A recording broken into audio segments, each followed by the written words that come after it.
Kiddies, welcome back to Mr. Long's Lounge. I'm Mr. Long. I hope you've been pestering mum or dad or whoever you lived with, your teachers, your auntie, your nan and pop to tune into my videos. Caught on that I'm wearing a witch's hat on my head and a stick as a wand.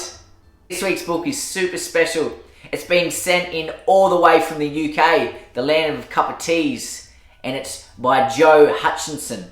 Shout outs this week go to 1G, 2N and Kaya from Bishop Jewett College, also 23V at Norfolk Village State School, and Harry and Georgia from Three Bears Cottage in Coffs Harbour.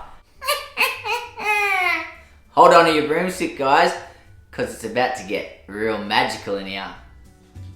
Over the mountains, past the old oak tree, was a cold and dark cave that was black as could be. And here lived kind Hagwitch, her vampire bat, and her 8-legged spider that hung from her hat. She'd a strange wonky smile, and short curled up toes, an overgrown tooth, and a wart on her nose. One eye was black, and the other pond green. She looked scary and weird, but was not all that mean. You read of a town in the Daily Hag Rag, and a tale of a wizard, a real scallywag. The wizard was Hatrix. He was shrivelled and old, with a beard pearly white, and a cloak of pure gold. A man-eating dragon then came into sight, attacking the town to give people a fright. "Please save us, oh Hatrix," the townspeople cried. "If you don't get here quickly, we're sure to get fried." They thought he was good, a true friend when in need, a wonderful hero who'd get there with speed. But this wizard was bad, with a plan up his sleeve. His land needed colours, and theirs he would thieve. Old Hatrix had put a cruel spell on the town. He was selfish and mean, the worst wizard around. Having taken all colours from the land and its folk, he and his dragon both vanished in smoke. Determined to rescue the town with no colour, Hagwitch needed a plan unlike any other. "It's time for some magic," the witch did declare. "An enchantment? A charm? Well, which spell should I dare?" She began to conjure a most powerful spell, with plants from the forest and water from the well, with some silvery slime from a slug for good measure, a wart of a hog, and a rare sprig of heather. She took to the stars that were shining so bright, and bottled up stardust with rays of moonlight. She cried, "Home double quick," with a cackle of glee. "Saving the townsfolk is now up to me." She zoomed home on a broom and bounced off with a hop. Then she sparked up the stove with her cauldron on top. Mixing and stirring, her cave now aglow, she finished her spell with a drop of rainbow.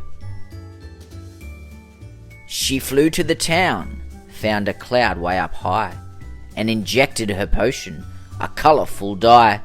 Whilst whispering words only witches would know, the hovering cloud started slowly to grow. It glittered and sparkled and lit up the sky.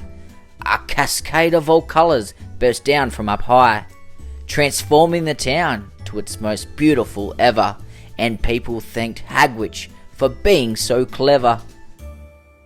Then the wizard appeared from the forest nearby, and a hair-raising voice rang through the blue sky.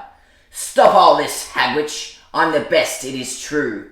Let me show you my skills. I'm challenging you." "Your magic's the best? Oh, you silly old fool.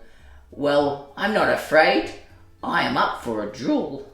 With wands at the ready and no real rules set, this was going to be a match not to forget. But then, something terrible was about to begin. A storm was brewing and dark clouds rolled in. Heavy rain began, then some lightning flashed, and mighty thunder boomed loudly and crashed. The wicked old wizard had brought on a curse by trying to put the witch's spell in reverse. With her wonky tooth grin and then shrieking with glee, she cried, "Wizard, you lose! You won't win against me!" With a flick of her wand and a wave of her hand, she banished the wizard away from her land. "From this day and forward no colour there'll be. Your life will be plain, only grey you'll see." With the last crack of thunder, the spell was all set. 'Twas a lesson for hat-tricks he'll never forget. The townspeople cheered and they danced all night long. "Oh, thank you, dear Hagwitch, the wizard has gone!" She bid her farewell and then said as she waved, "The town is a beauty, I'm glad it was saved." Fireworks exploded the starry night sky, and Hagwitch was gone in the blink of an eye, flying high on a broom with a cackle of glee. She shrieked, "Home, double quick, on my count, 1, 2, 3. She flew back to her cave with her jagged black hat, and snuggled down with her spider and vampire bat. That first story, guys, did you enjoy it? What was your favourite part? My favourite part was the whole book. I really enjoyed how much it rhymed. It just goes to show how creative you can be with stories, that the villain doesn't always have to be the bad guy. That an old witch like Hagwitch could save a whole town. I'm going to put one more spell on you guys, and that's to subscribe to my YouTube channel, follow me on any of my socials, jump on, say hello. If you want a shout out, put who you are, what school you're from, and what book you'd like me to read, and I'll hopefully get back to you soon. And just one more thing, guys. If no one will read your book at home, I will. Abracadabra, I'm gone.